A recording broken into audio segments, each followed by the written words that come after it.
Assalamualaikum warahmatullahi wabarakatuh para sahabat semua. Sudah siap untuk pembahasan kali ini? Sebelum lanjut, alangkah baiknya kalian semua dukung channel ini dengan cara like, komen, subscribe, dan di-share. Lalu aktifkan lonceng notifikasinya agar kalian semua tidak ketinggalan video update dari channel ini. Kali ini kita akan membahas tentang misteri Mak Lampir. Langsung saja kita ke pembahasannya. Mak Lampir sang putri raja. Konon ceritanya, Mak Lampir merupakan seorang putri dari kerajaan kuno, yakni Champa, Chiemtan. Sebuah kerajaan yang pernah menguasai daerah yang sekarang termasuk Vietnam Tengah dan Selatan dan diperkirakan ada pada abad ke-7 hingga tahun 1832. Menurut beberapa cerita, nama Mak Lampir sebenarnya adalah Siti Lampir Maimunah. Legenda Mak Lampir pun sebenarnya berasal dari Sumatera Barat. Mitologinya cukup terkenal di beberapa wilayah di tanah Sumatera, sebut saja di Kabupaten Agam, Bukit Tinggi, tempat Gunung Merapi berdiri. Legenda Mak Lampir juga dikaitkan dengan cerita legenda 7 manusia harimau yang juga berasal dari Sumatera Barat, sebagian Provinsi Bengkulu, dan Lampung. Semasa remaja, Mak Lampir adalah seorang gadis yang cantik, baik, dan sangat pemalu. Kemudian ketika dewasa ia jatuh cinta dengan seorang pemuda pengembara. Sang pengembara itu dikenal dengan panggilan Datuk Panglima Kumbang, yang merupakan seorang bangsawan yang bergelar Datuk dan merupakan panglima dari alam kegelapan. Datuk Panglima Kumbang disebut dapat merubah wujudnya menjadi seekor macan kumbang atau harimau. Cinta Mak Lampir pun tak bertepuk sebelah tangan, karena nyatanya sang Datuk pun menyukai Mak Lampir.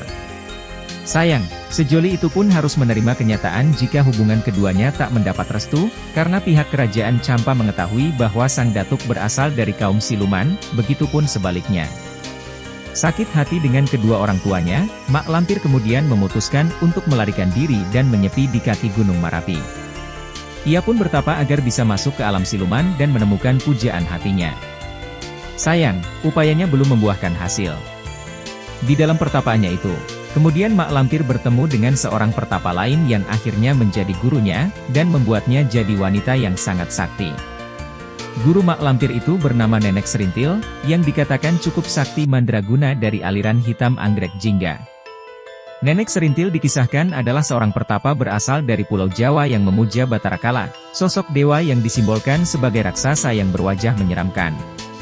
Karena telah memiliki kesaktian, akhirnya Mak Lampir kembali mencoba mencari sang pujaan hati, melalui penjelajahan ke alam siluman. Hingga pada suatu hari, Mak Lampir mendapat kabar bahwa sang Datuk Panglima Kumbang tewas dalam sebuah pertempuran. Hancur sudah hati Mak Lampir mendengar sang pujaan hati meninggalkannya. Namun dengan kesaktiannya, Nenek Serintil kemudian membekali Mak Lampir dengan sebuah ilmu yang mampu membangkitkan kaum siluman yang telah mati. Hanya saja, kecantikan Mak Lampir harus menjadi tumbalnya. Mak Lampir pun akhirnya melakukan syarat itu dan berhasil membangkitkan Datuk Panglima Kumbang. Hanya saja, kini parasnya tak lagi ayu, namun berubah menjadi buruk rupa dan menyeramkan. Meski dengan wujud buruk rupa dan menyeramkan, Mak Lampir berharap Datuk Panglima Kumbang tetap menyintainya dan menerimanya dengan tulus. Namun yang terjadi adalah sebaliknya. Pengorbanan yang dilakukan oleh Mak Lampir bertepuk sebelah tangan. Sakit hati dengan perlakukan sang pujaan hati, akhirnya memicu dendam tak berkesudahan dalam diri Mak Lampir, dan berjanji akan terus memerangi kaum siluman dan Datuk Panglima Kumbang. Untuk terus memerangi kaum siluman, Mak Lampir pun menggalang kekuatan dengan jin penguasa Gunung Merapi di Jawa. Selain untuk menggalang kekuatan dengan bangsa jin, tujuan pindahnya Mak Lampir ke Pulau Jawa adalah untuk membuat ilmu yang dimilikinya menjadi semakin sempurna. Gunung Merapi di Pulau Jawa ia jadikan pesemayaman dan mendirikan sebuah kerajaan gaib. Mitosnya, karena hal tersebut Mak Lampir bisa hidup hingga ratusan tahun dan tak bisa mati akan mengganggu umat manusia, terutama pasangan sejoli. Kerajaan jin itulah yang diyakini oleh masyarakat sekitar yang membuat Gunung Merapi menjadi sangat angker dan menyeramkan. Kisah Mak Lampir akhirnya menjadi salah satu mitos paling legendaris di Indonesia.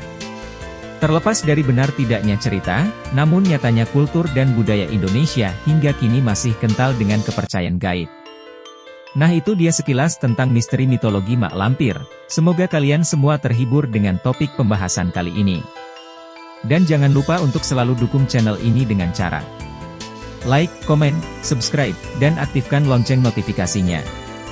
Sekian admin pamit undur diri dan kita berjumpa lagi di konten-konten berikutnya. Wassalamualaikum warahmatullahi wabarakatuh.